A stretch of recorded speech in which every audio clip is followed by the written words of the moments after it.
Les familiers de l'autoroute 20 entre Montréal et Québec vont perdre bientôt une véritable institution. Ici, ça forme un tout. C'est comme une famille. Il y a le restaurant, le dépanneur, le poste à gaz, le marché aux puces. On est tous ensemble. Le Madrid, qui accueille à mi-chemin les voyageurs depuis la fin des années 50, sera détruit pour laisser la place à une halte routière plus vaste et plus moderne. Ça, moi, en tout cas, ça me fait bien de la peine. C'était tout un temps qui ne m'appartenait pas. Là. Fait que je me suis dit, mon Dieu, le Madrid, il en a touché des gens au fil des années. Fait que je comprends maintenant pourquoi que ça fait réagir les gens comme ça. Ça ne peut pas être autrement. C'est tout le monde qui a un peu de peine de voir disparaître le Madrid, surtout de voir démolir. Il y a un gros problème au niveau de la société. Quand on parle de patrimoine populaire, quand on parle de lieux qui ont marqué notre paysage, je pense que le Madrid, c'est un des premiers qui arrive en tête. C'est une porte de l'imaginaire, le Madrid. C'est vraiment une porte avec les dinosaures qui nous ramène à un passé, qui nous ramène à un autre monde, qui nous ramène à une autre époque, à une autre histoire du Québec. Ce qui est important dans le divin, c'est qu'il faut absolument accepter tout. Alors, vu que je suis dans le divin, que j'accepte tout, je suis obligé d'accepter que le Madrid va fermer. Comprends-tu ce que je veux dire? Le Québec cherche son identité présentement. Je trouve qu'il ne s'aide pas en perdant son Madrid.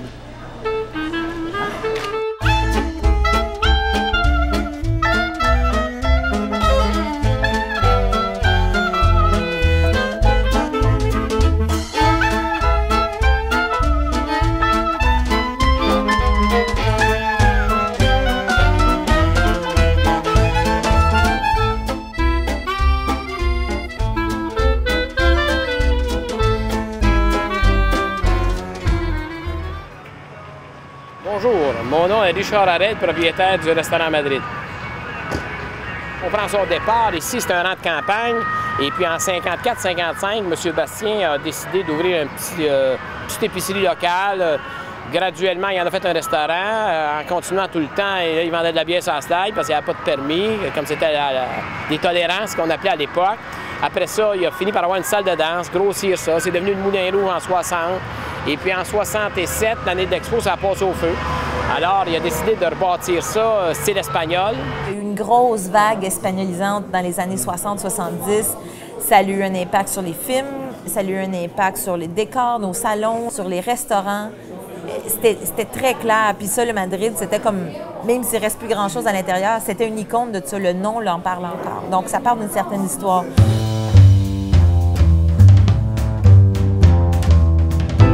Le Madrid, ça s'est acheté ça, le temps de le dire. Le mardi soir, je rencontre le vendeur. Le jeudi soir, on signe le contrat. Puis avant tout ça, le mercredi soir, j'ai parlé avec les enfants. Puis les enfants, Julie avait peut-être 12 ans à l'époque, Marie-Josée 15 ans, 16 ans, Christian. Alors, j'ai dit, regarde, on achète ça, il va falloir travailler en équipe. Et on va faire de cet endroit-là un endroit number one au Canada. Et là, c'est rendu qu'on a quasiment fait un endroit number one au monde.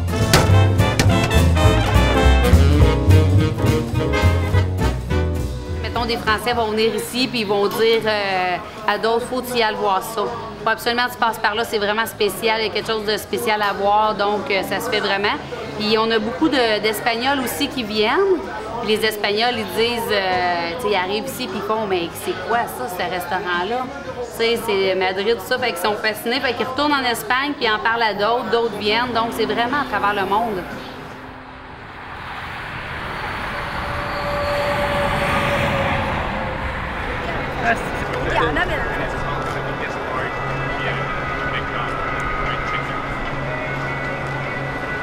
Okay, this is me, this is Julie. Julie is my best friend, this owner. Il y a des touristes coréens qui arrêtent ici depuis quelques années. Ils viennent à coup de 100, 200, 300 selon la saison. Puis quand on a vu qu'on était tellement populaire aux yeux des Coréens, on a décidé de faire des cartes d'affaires en coréen. Donc les clients, on leur donne à la sortie, puis ils sont fascinés de voir qu'ils ont toutes les explications sur le restaurant en coréen.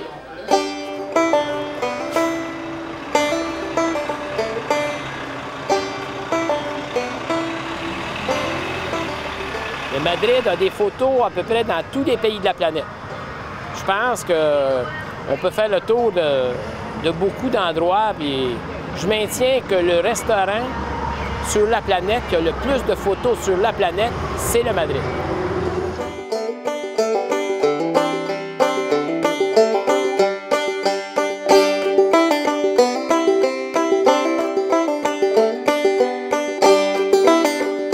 En 82, j'ai bâti le premier Monster Truck au Canada. Il y en avait 2-3 aux États-Unis. Et puis en 85, j'ai décidé que je faisais mes propres tournées de spectacles dans l'Est du Canada. 85, 6, 7, j'ai fait des spectacles partout dans l'Est du Canada, l'Ontario, nord de l'Ontario. Et puis là, rendu au mois d'août, milieu d'août, les tournées étaient finies. Là, je me suis dit, il faudrait que j'expose mes pick-up quelque part, ça ferait ma publicité. Alors, c'est là que je me suis mis en recherche de trouver un commerce. Puis j'ai acheté ici le Madrid. Ce qui était un peu spécial au Madrid, c'est qu'à cette époque-là, j'étais venu à quelques reprises, la moyenne d'âge des clients était d'au moins 58-60 ans. Fait qu'avec mes pick-up à la porte, c'était automatique que je rajeunirais la clientèle.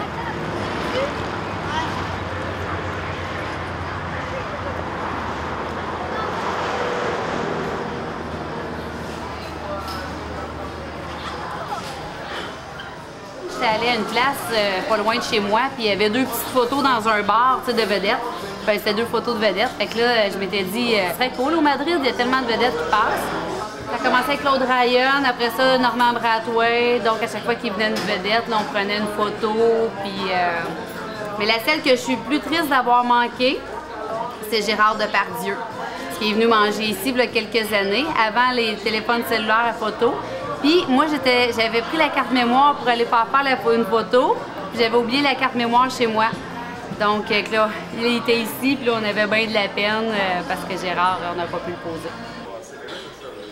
Juste pour dire que je soupçonne quelques vedettes d'être venus ici juste pour se faire photographier pour être sur mon mur de vedettes. Quand ils rentraient, là, il y en a quelques-uns, c'est clair, ils sont venus juste pour se faire poser, puis on les a posés, ils étaient contents.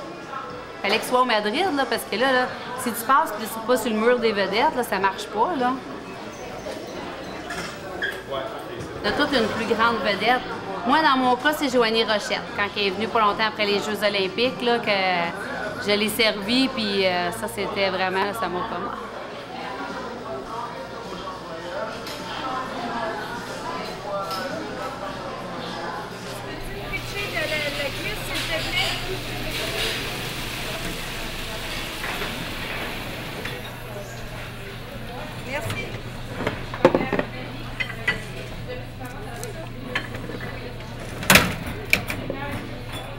Vous êtes combien de personnes? 2 personnes. J'ai des banquettes disponibles de ce côté-là? Oui.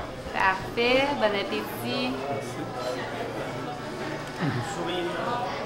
Julie a pris la relève et puis elle a très, très bien fait ça. Elle a monté une équipe number 1. Puis je peux dire sans aucune gêne que le meilleur setup de serveuse au Québec puis au Canada, il est au Madrid. Les filles commencent leur chiffre avec le sourire, ne parlent pas de leurs problèmes, le finissent avec le sourire. Puis sans jamais penser au type qui va avoir sur la table. Puis ça, Julie, on a toujours été exigeants de ça. Ils n'ont pas laissé, l'autre va en laisser 2 fois plus. Puis c'est comme ça. Servez tout votre monde avec le sourire, c'est vraiment ça. Ça, Karine, c'est dans ta section, oui, ça a pris la place. Tu vas aller manger tantôt, parfait. Fait Caro, toi, tu m'avais dit que c'était tout correct les salles de bain. Excellent. Isabelle, c'est fini? Tu veux manger? Non.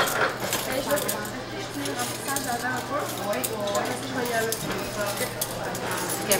Ce qu'il faut savoir, c'est que Marie-Ève, elle travaille, c'est notre serveuse qui a emmené toute la clientèle des déjeuners. Marie-Ève, ça... Non, mais tu vas faire pleurer, là, Marie, là. Marie-Ève a vraiment travaillé fort pour aller fidéliser les clients du matin. Ceux qui passent le matin pour avoir un bon déjeuner rapide, Marie-Ève, elle sait comment ça marche, puis vraiment travailler fort. Elle se lève tous 4 matins par semaine, à 4 heures du matin pour être ici à 5 heures. C'est elle qui fait le début de la journée. Puis, tu sais, jamais malade. Même des fois, Marie, elle filait pas, elle avait mal à la tête, tout ça. Regarde, elle rentre quand même. Toujours. Le succès des DHL ici au Madrid, c'est strictement le côté humain et avec leur personnel en plus. Ce qui est le plus important pour les autres, c'est leur personnel. Julie, elle ne vit que pour son personnel. Richard était pareil. Il voulait que tout le monde soit heureux.